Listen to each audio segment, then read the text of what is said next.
Okay children, कुछ दिन के बाद क्या होता है कि जो ऑथर अनीस जंग है उसकी मुलाकात फिर इससे होती है कुछ दिनों बाद ही।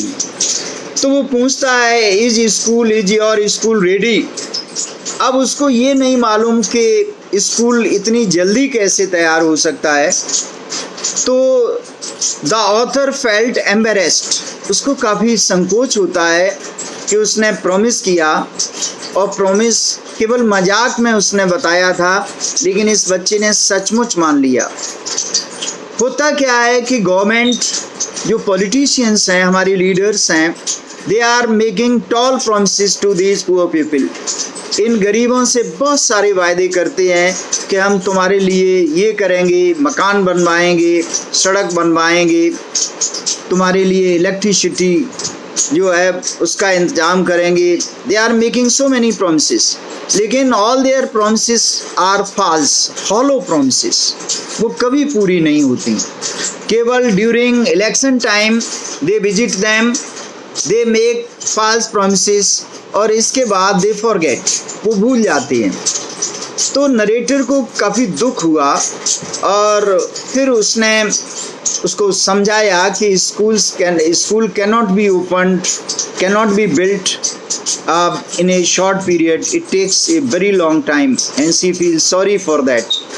अब जब उसका पूरा नाम वो पूछती है तो वो बताता है साहिब आलम, और एक्चुअली साहिब आलम का जो मतलब होता है, क्योंकि हर नाम के पीछे उसका कोई न कोई अर्थ होता है। साहिब आलम का मतलब हुआ लॉर्ड ऑफ द यूनिवर्स, लेकिन यहाँ पर एक बहुत बड़ी आयरनी है कि नाम तो उसका है लॉर्ड ऑफ द यूनिवर्स, और वो है क्या, रग पिकर, जो नंगे पैर जो है रग पिकिंग करता है। कहने का मतलब, अगर किसी का नाम नैन सुख है और वो आँखों का अंधा है और नाम नैन सुख, तो इट इज़ आयरनी। आयरनी क्या होती है? जस्ट अपोजिट ऑफ दैट, जो हकीकत है उससे ठीक उल्टा। Now you understood it. अब होता क्या है कि साहिब आलम जब वो देखती है कि ही अलॉन्ग विद अदर रग पिकर्स दे आर बेयरफुट, नंगे पैर हैं, they do not have shoes, तो उनमें से एक बताता है कि शूज़ जो है वो सेल्फ में रखे थे and mother didn't take them out, केवल अपना शर्म छुपाने के लिए। लेकिन ऑथर ने ये भी नोट किया कि ये एक उनकी ट्रेडिशन है, हालांकि शूज़ वो खरीद भी सकते हैं, but they have made it tradition that they will remain barefoot, नंगे पैर रहते हैं। और एक वो स्टोरी भी रिलेट करती है कि उडुपी जो साउथ इंडिया में एक जगह है, वहाँ पर वो बता रही ऑथर कि एक बार जब उसने विजिट किया तो वहाँ पर एक मंदिर है, और जो पुजारी का बेटा जो स्कूल जाता पढ़ने, तो उसके पास जूते नहीं हैं। तो जब स्कूल जाता है तो हमेशा टेंपल से होकर उसको जाना पड़ता है, वहीं से रोड से निकलता है। तो वो ईश्वर से हमेशा टेंपल में प्रेयर करता है सामने कि किसी तरह से हमें जो है I want a pair of shoes. फिर वो सोचती है कि देखो किस तरह से लोग, poverty is the root cause of all evils, poverty जो है सभी जो बीमारियां हैं उनकी जड़ है।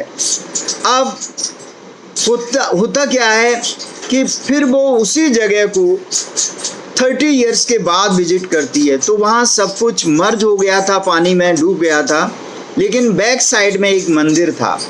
तो वहाँ पर वो देखती है कि एक नया पुजारी आया और उसका बेटा स्कूल जा रहा है, तो उसकी नई ड्रेस है, जूते हैं, and she finds a great change. तो लाइफ में क्या है, ये चेंज भी होता है। Sometimes these poor people they do change. Time जो है that is a big healer, it heals us. तो यहाँ पर वो कहती है, पोइटेस ये बताना चाहती है ऑथर कि किस तरह से पॉवर्टी जो है, इन्होंने इनकी जो लाइफ, जो चाइल्डहुड की स्प्रिंग है, उसको बिल्कुल ख़त्म कर दिया।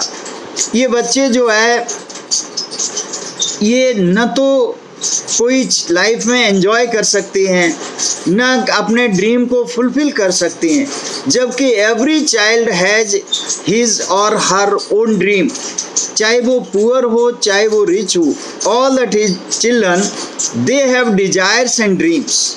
इसमें कोई शक नहीं कि वो उनके अंदर डिजायर्स नहीं होती, उनके अंदर ड्रीम्स नहीं होती, लेकिन पॉवर्टी जो है सब कुछ ख़त्म कर देती है। यहाँ तक कि उसने जब लेडीज़ को देखा, देवर इन द टॉर्न साड़ीज, फटी हुई साड़ी में थी। जब उनसे पूछा गया तो उन्होंने बताया एक समय था ढाका से जब ये बांग्लादेश से आए तो उनकी हरी हरी खेत थी, सब कुछ था, लेकिन वहाँ सुनामी और स्टॉर्म ने सब कुछ बर्बाद कर दिया। क्योंकि नेचर जब बर्बाद करने के लिए पीछा करता है तो कुछ भी नहीं छोड़ता, चाहे कुछ भी हो। जैसे गुजरात में जब भूकंप आया था तो बड़े बड़े रिच लोग ये वहाँ खड़े के खड़े रह गए और सब कुछ विनाश हो गया। उनकी सारी जो कई मंजिला इमारतें थीं वो ढह गईं और सब उसमें दफन हो गई। एक लेडी खड़ी हुई है, उसका पूरा परिवार खत्म हो गया।